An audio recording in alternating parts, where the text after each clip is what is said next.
Hey everybody, it's Kendall again from the Recording Lounge podcast doing yet another video on parallel processing.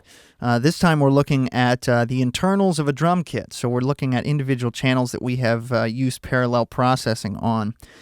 So let's talk about our snare first. So notice how I've got three snare tracks: snare, snare ring, snare smack. Now these tracks have some different automation on them, and they also have different processing on them. They are the same track though, duplicated: snare 16, snare 16, snare smack. I actually printed this track, but yeah, it's the same exact thing on every single channel. We just use different processing in the mix. So let's take a look at our normal snare sound here.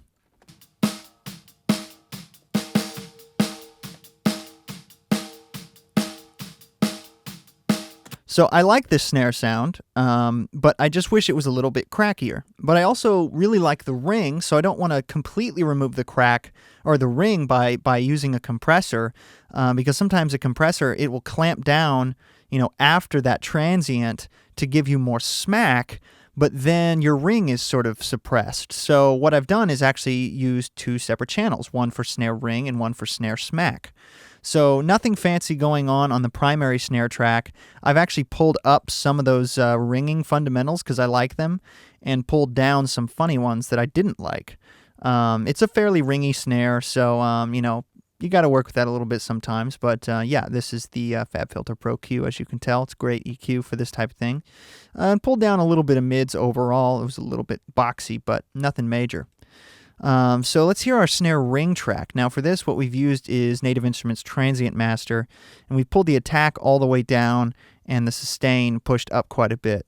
And then we've got an EQ on there, pulling out some of that ultra high end to take out some of the hi-hat problems later when he opens up the hi-hat, and also because it just got a little bit crispy.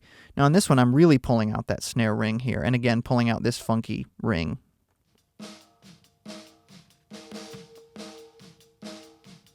So the attack is really subdued on this one. I'll turn it up a little bit.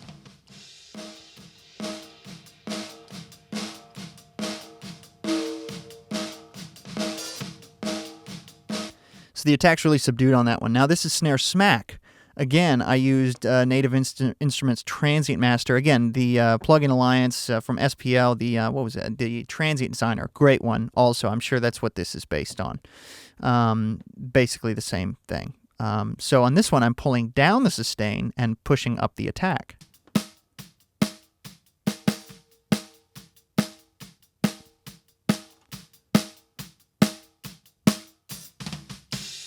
So this one's really cracking, right? And then I've also added a little bit of EQ, add a little bit of prettiness up top. Oh, quite a bit of prettiness up top. So yeah, I've added quite a bit of top end on this one. And I've experimented a little bit with the EQ before or after the Transient Master, and in this particular case, it seemed to work better before. So now we have our original snare. Add some more ring. And then some more smack.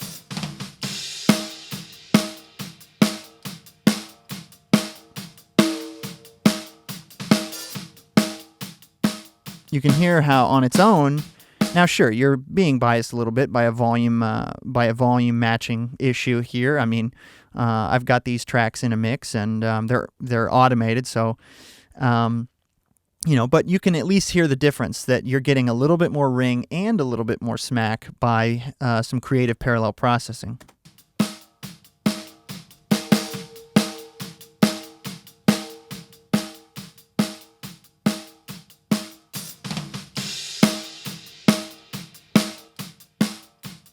Let's hear it in the context of the drums.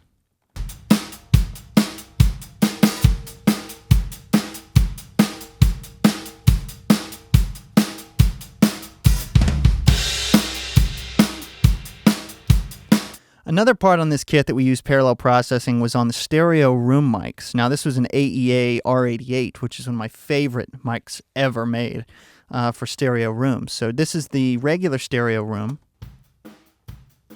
We used a little compression on the way in, and if you hear little clicks and whatnot, that's because this was a live session, and so you can hear little guitar strings clicking and clacking in the background a little bit.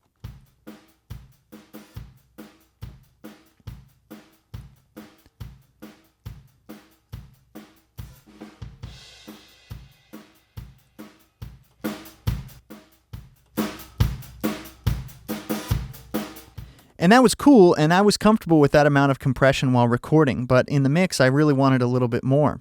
So what we've done is we've made a copy of the stereo room, and we've added a big blue compressor and an EQ, pulling out some top end.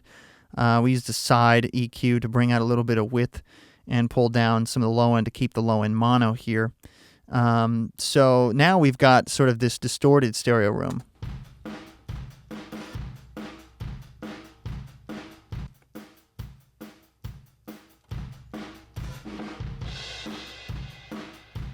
But because we've darkened it up a little bit, it's not too harsh or anything. We might have used the high pass and low pass within Nuendo as well. But now I'll play you the drums with and without this stereo room parallel trick.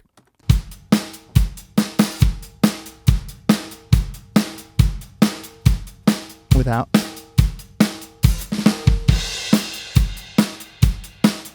With. See how it adds a little bit of energy to the kick and the toms? Let me fast forward here to this tom fill. This is without.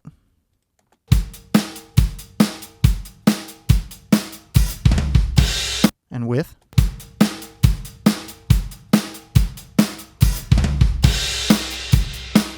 And it adds a little energy to the snare as well. So I hope this has been informative. I hope you learned another thing about parallel compression and parallel processing. As always, check us out, Recording Lounge Podcast on iTunes or your favorite podcast player app or website. If you have any questions, send me an email, recordingloungepodcast@gmail.com. Thanks for watching.